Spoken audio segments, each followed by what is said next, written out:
State के अंतर्गत आज हम टॉपिक लेने जा रहे हैं कोऑर्डिनेशन नंबर। इस टॉपिक के अंतर्गत सबसे पहले हम देखेंगे कोऑर्डिनेशन नंबर होता क्या है और अलग अलग टाइप के जो क्रिस्टल्स हैं उनके कोऑर्डिनेशन नंबर क्या होते हैं, और साथ में कुछ न्यूमेरिकल्स भी देखेंगे जो कॉम्पिटिटिव पॉइंट ऑफ व्यू से और एकेडमिक पॉइंट ऑफ व्यू से बहुत ज़्यादा इम्पॉर्टेंट हैं। तो चलिए स्टार्ट करते हैं कोऑर्डिनेशन नंबर। आपको पहले ही बताया जा चुका है कि किसी भी सॉलिड क्रिस्टल में किसी एक कॉन्स्टिट्यूएंट पार्टिकल के, किसी एक रचक कण के सीधे कांटेक्ट में जितने कॉन्स्टिट्यूएंट पार्टिकल होते हैं, याद रहे सेम लेयर के, अपर लेयर के और लोअर लेयर के, सबको आपको कंसीडर करना है। किसी एक कॉन्स्टिट्यूएंट पार्टिकल के सीधे संपर्क में जितने कॉन्स्टिट्यूएंट पार्टिकल होते हैं वही उस कॉन्स्टिट्यूएंट पार्टिकल का कोऑर्डिनेशन नंबर कहलाता है। देखते हैं स्लाइड में क्या लिखा है। Coordination number, the number of nearest neighbors of a constituent particle in a solid crystal is called coordination number of respective constituent particle in the crystal। तो आपको बताया गया किसी सॉलिड क्रिस्टल में किसी कॉन्स्टिट्यूएंट पार्टिकल के जो नियरेस्ट नेबर्स होते हैं, याद रहे यहाँ पर आपको सेम लेयर के कितने नियरेस्ट नेबर्स हैं, कितने कॉन्स्टिट्यूएंट पार्टिकल किसी कॉन्स्टिट्यूएंट पार्टिकल के डायरेक्ट कांटेक्ट में है, साथ में अपर लेयर के कितने डायरेक्ट कांटेक्ट में हैं और लोअर लेयर के कितने डायरेक्ट कांटेक्ट में हैं उस कॉन्स्टिट्यूएंट पार्टिकल के, वही क्या कहलाता है, उसका कोऑर्डिनेशन नंबर कहलाता है। क्लियर है? एग्जाम्पल देखते हैं। एग्जाम्पल्स, पहला example, coordination number in both HCP and CCP structures is 12।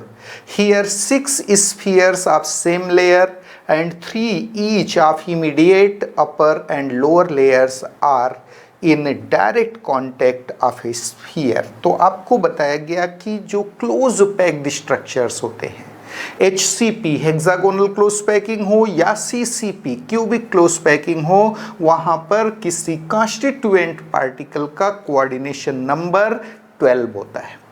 यहाँ पर किसी भी constituent particle, suppose spherical constituent particle हैं सेम साइज के, तो किसी भी कॉन्स्टिट्यूएंट पार्टिकल के सीधे कांटेक्ट में उस लेयर के कुल 6 पार्टिकल होते हैं। क्लियर है? पिछले लेक्चर में आप देख भी चुके हैं। साथ में अपर लेयर के 3 कॉन्स्टिट्यूएंट पार्टिकल और लोअर लेयर के 3 कॉन्स्टिट्यूएंट पार्टिकल किसी भी कॉन्स्टिट्यूएंट पार्टिकल के डायरेक्ट कांटेक्ट में होते हैं, तो नेचुरली कोऑर्डिनेशन नंबर क्या होगा, यहाँ पर किसी कॉन्स्टिट्यूएंट पार्टिकल का 12 होगा। क्लियर है? देखिए आगे समझाया गया है डायग्राम में। ये देखिए HCP और CCP structure, coordination number in close packed structure show किया गया है डायग्राम में। आप देखेंगे सपोज ये सेंट्रल कॉन्स्टिट्यूएंट पार्टिकल है, रचक कण है, तो इसके सीधे संपर्क में 1 2 3 4 5 and 6 constituent particle same layer के होते हैं किसी कॉन्स्टिट्यूएंट पार्टिकल के सीधे संपर्क में। साथ में 3 कॉन्स्टिट्यूएंट पार्टिकल्स अपर लेयर के, 3 spheres of upper layer show किया गया है यहाँ पर, and 3 spheres of lower layer, ये भी इसके सीधे कांटेक्ट में होते हैं। तो इस कॉन्स्टिट्यूएंट पार्टिकल के सीधे कांटेक्ट में सेम लेयर के कुल 6 कॉन्स्टिट्यूएंट पार्टिकल हैं, 1 2 3 4 5 एंड 6। अपर लेयर के 3 हैं, 7 8 एंड 9, और लोअर लेयर के 3 हैं, 10 11 एंड 12। तो नेचुरली यहाँ पर सेंट्रल कॉन्स्टिट्यूएंट पार्टिकल का कोऑर्डिनेशन नंबर कितना होगा, 12 होगा। क्लियर है? चलिए आगे बढ़ते हैं। दूसरा एग्जांपल देखते हैं। यहां पर coordination number in square close packed structures is 6। Here 4 spheres of same layer and 1 each of immediate upper and lower layers are in direct contact of central sphere। तो आपको बताया गया कि जो स्क्वायर क्लोज पैकिंग होता है, HCP होता है, जिस समय हम क्लोज पैक्ड स्ट्रक्चर बता रहे थे आप लोगों को, बहुत डिटेल में हमने बताया था 1 डायमेंशन में कोऑर्डिनेशन नंबर किसी स्फीयर का कितना होता है, 2 डायमेंशन में कितना होता है और 3D में कितना होता है। यहाँ हम 3D की बात स्पेशली कर रहे हैं। आपने देखा कि जो स्क्वायर क्लोज पैकिंग होती है उसमें सेम लेयर के किसी स्फीयर के डायरेक्ट कांटेक्ट में सेम लेयर के 4 कॉन्स्टिट्यूएंट पार्टिकल होते हैं, जबकि अपर और लोअर लेयर के एक एक कॉन्स्टिट्यूएंट पार्टिकल सीधे कांटेक्ट में होते हैं। तो नेचुरली यहां कोऑर्डिनेशन नंबर कितना होगा? 6 होगा। क्लियर है? क्या लिखा है देखिए यहां पर, ये सेंट्रल कॉन्स्टिट्यूएंट पार्टिकल है, इसके सीधे संपर्क में उसी लेयर के 4 कॉन्स्टिट्यूएंट पार्टिकल हैं, 4 spheres of same layer, 1 sphere of upper layer, एक अपर लेयर का स्फीयर और 1 स्फीयर ऑफ लोअर लेयर सीधे कांटेक्ट में, ये भी सीधे कांटेक्ट में होते हैं इस कॉन्स्टिट्यूएंट पार्टिकल के। तो नेचुरली इस कॉन्स्टिट्यूएंट पार्टिकल का कोऑर्डिनेशन नंबर कितना होगा? तो 6 होगा। क्लियर है? तो आपने देखा कि जो क्यूबिक क्लोज पैकिंग है या हेक्सागोनल क्लोज पैकिंग है, वहां पर कोऑर्डिनेशन नंबर कितना मिलता है? 12 मिलता है, जबकि स्क्वायर क्लोज पैकिंग में कोऑर्डिनेशन नंबर कितना मिलता है? 6 मिलता है। चलिए आगे बढ़ते हैं। Now determination of formula of the compounds. किसी कंपाउंड का फार्मूला हम कैसे डिटरमिन करेंगे? मान लीजिए कोई आयनिक कंपाउंड है, कैटायन और एनायन से बना हुआ है, तो यूजुअली देखा यह गया है कि जो बड़ा आयन होता है, वेदर कैटायन और एनायन, जो भी बड़ा आयन होता है वह क्लोज पैकिंग करता है, और जो स्मॉल साइज्ड आयन होता है, छोटे साइज वाला आयन है, कैटायन या एनायन में जिसकी भी साइज छोटी है, यूजुअली वो जो है वायड्स को ऑक्यूपाई करता है। जो इंटरस्टिशियल साइट्स होते हैं, जो रिक्त स्पेसेस होते हैं, अनऑक्यूपाइड स्पेसेस होते हैं, वहां पर स्मॉल साइज्ड आयन आकर के ऑक्यूपाई करता है। क्लियर है? तो यहां पर फार्मूला किसी कंपाउंड का कैसे डिसाइड होगा? तो इसके लिए हम देखेंगे कि उस कंपाउंड में कैटायन और एनायन के जो टोटल नंबर ऑफ आयन्स हैं पर यूनिट सेल, कैटायन और एनायन के, उनकी संख्या कितनी है, उसके बेसिस पर हम डिसाइड करेंगे कंपाउंड का फार्मूला क्या होगा। उससे रिलेटेड कुछ छोटे मोटे रूल्स हैं यहाँ पर। देखिए क्या है, क्या लिखा है यहाँ पर पॉइंट्स में। पहला पॉइंट देखिए, number of octahedral wires formed is equal to number of particles packed in HCP and CCP structures। Already बताया जा चुका है कि HCP और CCP स्ट्रक्चर में जितने पार्टिकल पैक्ड होते हैं उतने ऑक्टाहेड्रल वायर्स बनते हैं। याद रहे, HCP और CCP स्ट्रक्चर्स में ऑक्टाहेड्रल और टेट्राहेड्रल दोनों ही टाइप के वायर्स होते हैं। अंतर यह है कि यहां पर कॉन्स्टिट्यूएंट पार्टिकल ऑक्टाहेड्रल वायर्ड एक बनता है, जबकि पर कॉन्स्टिट्यूएंट पार्टिकल टेट्राहेड्रल वायर्ड्स कितने बनते हैं? 2 बनते हैं। तो देखिए आगे क्या लिखा है, number of tetrahedral voids that's equals to 2 into number of particles packed in HCP and CCP structure. HCP और CCP स्ट्रक्चर में जितने पार्टिकल पैक्ड होंगे उसके ट्वाइस टेट्राहेड्रल वायर्ड्स बनेंगे, और जितने पार्टिकल पैक्ड होंगे उतने ही ऑक्टाहेड्रल वायर्ड्स बनेंगे। आगे देखिए, in ionic solids the bigger ion, usually anions, form the close packed structure while the smaller ions, usually cations, occupy the voids। जो ionic solids होते हैं वहां पर bigger ions जो होते हैं, in general anions जो होते हैं वो close packed structures बनाते हैं, जबकि small sized ion usually cation जो पॉजिटिव आयन है वो ऑक्टाहेड्रल या टेट्राहेड्रल वायर्ड्स को ऑक्यूपाई करते हैं, डिपेंडिंग अपॉन साइज के अकॉर्डिंग जो भी सूटेबल है उसको वो ऑक्यूपाई करेंगे। क्लियर है? नेक्स्ट देखिए क्या लिखा है, if the latter ion is small enough then it occupies the tetrahedral wires, but if it is relatively bigger then it occupies octahedral wires। तो लेटर आयन से मतलब स्मॉल साइज्ड आयन से है। अगर स्मॉल साइज्ड आयन छोटा है, relatively छोटे size का है, तो टेट्राहेड्रल वायर्ड को ऑक्यूपाई करता है क्योंकि टेट्राहेड्रल वायर्ड की साइज छोटी होती है। और अगर वह रिलेटिवली बिगर आयन है, याद रहे एनायन से तो छोटा है लेकिन साइज में रिलेटिवली बिगर है, तो वह ऑक्टाहेड्रल वायर्ड को ऑक्यूपाई करता है क्योंकि ऑक्टाहेड्रल वायर्ड की साइज क्या होती है? थोड़ा बड़ी होती है। क्लियर है? तो क्या लिखा है यहां पर, if the latter ion is small enough then it occupies the tetrahedral voids, but if it is relatively bigger then it occupies octahedral voids. आगे चलते हैं। All the wires are essentially not occupied in the crystal lattice। that is either all or only a fraction of tetrahedral or octahedral wires formed are occupied in the crystal। तो crystal में सारे wires occupied हों जरूरी नहीं है। ऐसा हो भी सकता है कि सारे वायर्स पर कॉन्स्टिट्यूएंट पार्टिकल आ जाएं, या ये भी हो सकता है कि कुछ पर आएं और कुछ खाली रह जाए। क्लियर है? तो जरूरी नहीं है कि सारे वायर्स पर ही कॉन्स्टिट्यूएंट पार्टिकल आए। क्लियर है? कुछ पर आ सकते हैं या सारे पर भी आ सकते हैं, लेकिन ये जरूरी नहीं है कि निश्चित रूप से सारे वायर्स ऑक्यूपाई किए जाएं स्मॉल साइज्ड आयन के द्वारा। क्लियर है? आगे देखिए क्या लिखा है। The fraction of tetrahedral or octahedral wires occupied decide the chemical formula of the compound। Formula compound का क्या होगा ये डिसाइड किया जाएगा किसके द्वारा? कितने ऑक्टाहेड्रल और टेट्राहेड्रल वायर्स ऑक्यूपाई किए जा रहे हैं, क्योंकि उसी के बेसिस पर हम देखेंगे पर यूनिट सेल कितने कैटायन और कितने एनायन आ रहे हैं, और देन डिसाइड होगा कि कंपाउंड का फार्मूला क्या होगा। आगे कुछ न्यूमेरिकल्स हैं, उन देखेंगे कि हम कैसे किसी आयनिक कंपाउंड का फार्मूला डिसाइड करते हैं। चलिए आगे देखते हैं। न्यूमेरिकल्स लेने जा रहे हैं। पहला न्यूमेरिकल है question 1, A compound is made up of two elements x and y। The atoms of element x form HCP lattice and those of element y occupy 1/4 of the tetrahedral wires formed by the atom of element x। What will be the formula of the compound? आपको बताया जा रहा है कि कोई compound x और y दो element से मिलकर बना है, जहां पर atoms of element x element के atom form HCP lattice. HCP lattice बनाते हैं, हेक्सागोनल क्लोज पैकिंग करते हैं। किसके एटम्स? x के एटम्स। जबकि y के एटम्स x के एटम्स ने जितने भी टेट्राहेड्रल साइट्स बनाया है उनके 1/4 को ऑक्यूपाई कर रहे हैं। तो पूछा जा रहा है कि कंपाउंड का फार्मूला क्या होगा। क्या बताया गया? कोई कंपाउंड x और y दो एलिमेंट से मिलकर बना है।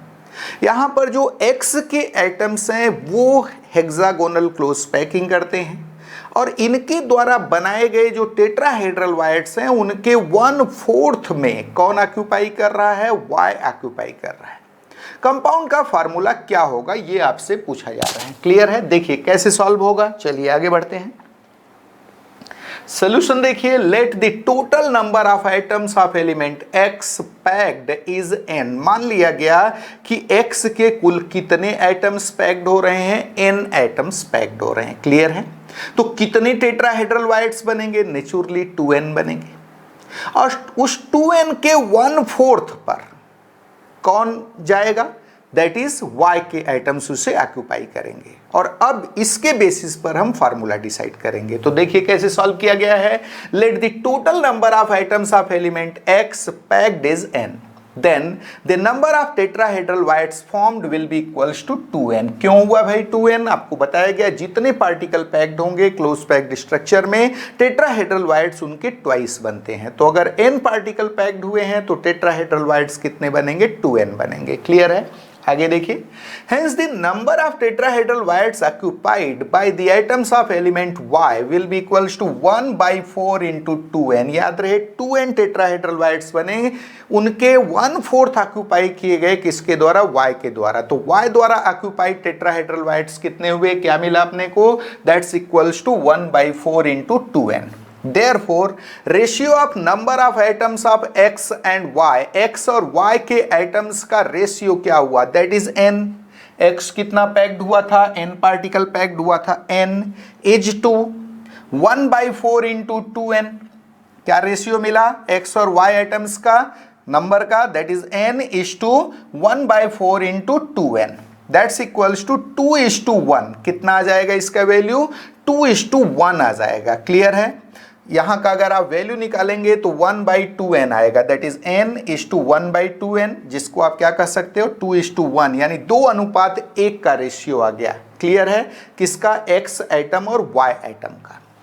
आगे देखिए क्या लिखा है। Hence the formula of compound formed will be. Formula क्या होगा कंपाउंड का? x2y1, that is x2y। क्या होगा कंपाउंड का फार्मूला? x2y।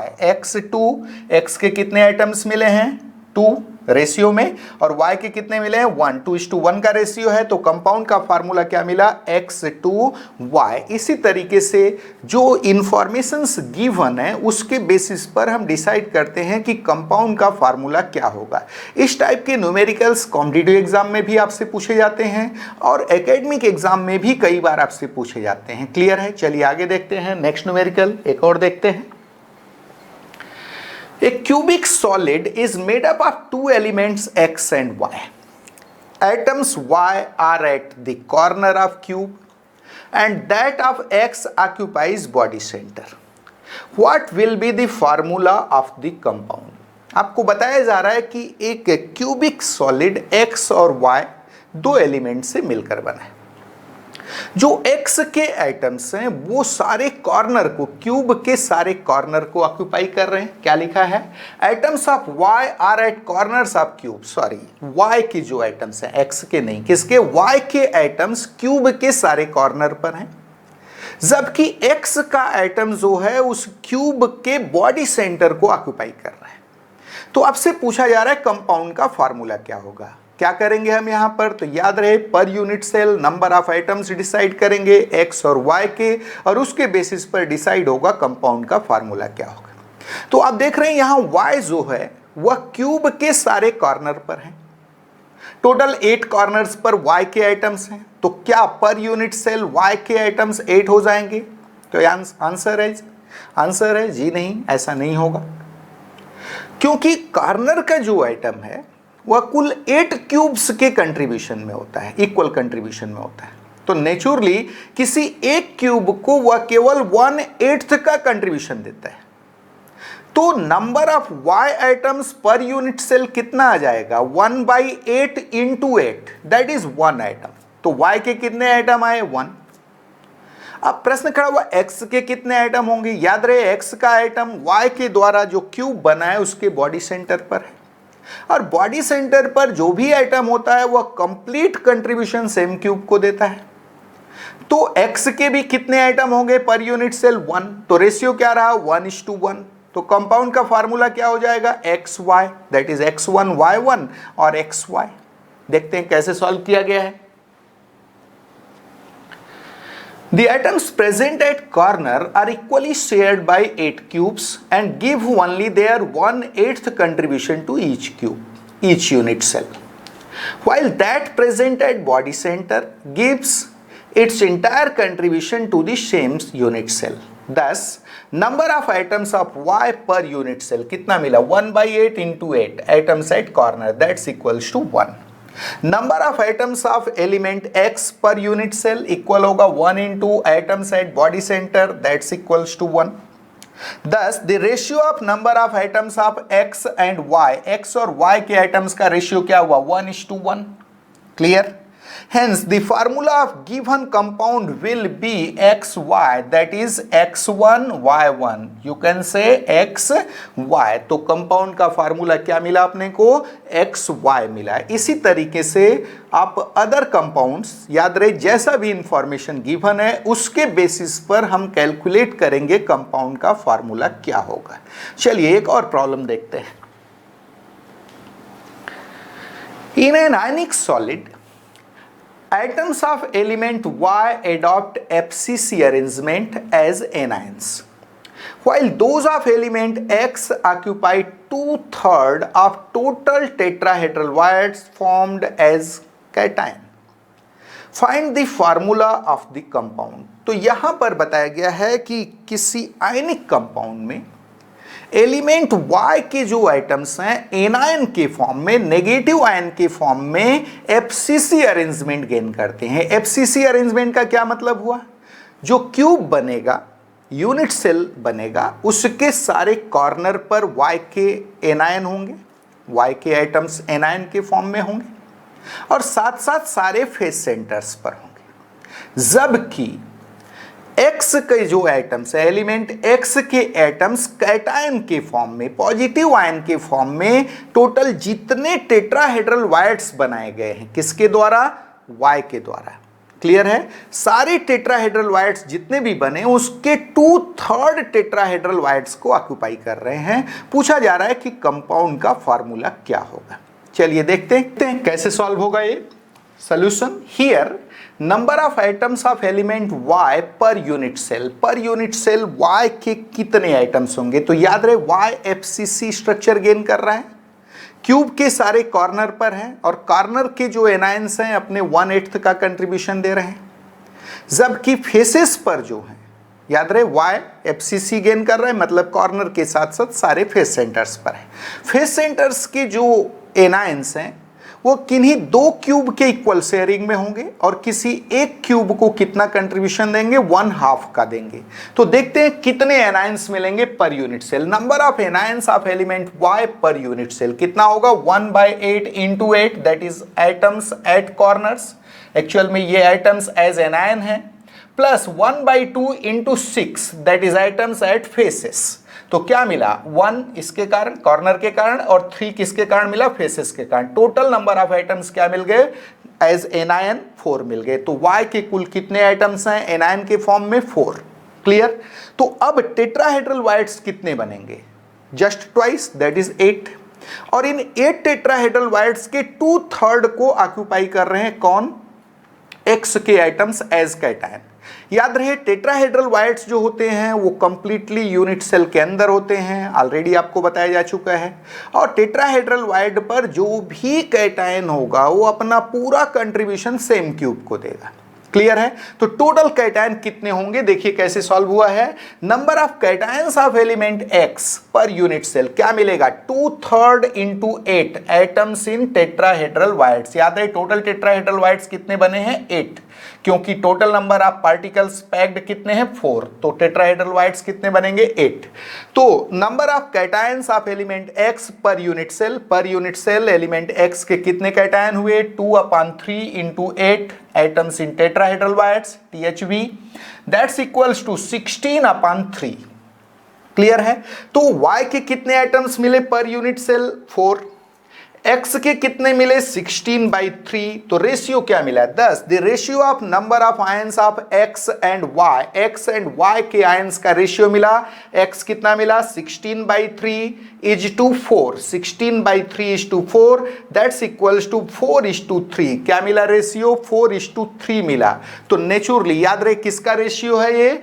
X और Y का रेशियो मिला 4:3। तो कंपाउंड का फार्मूला होगा X4Y3। क्या होगा ये देखिए, hence the formula of compound will be X4Y3। Clear?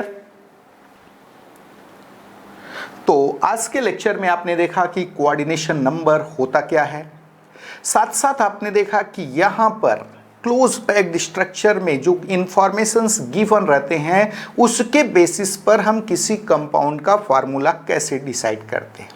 तो आज के लेक्चर में बस इतना ही, बाकी नेक्स्ट लेक्चर में देखेंगे। Thank you.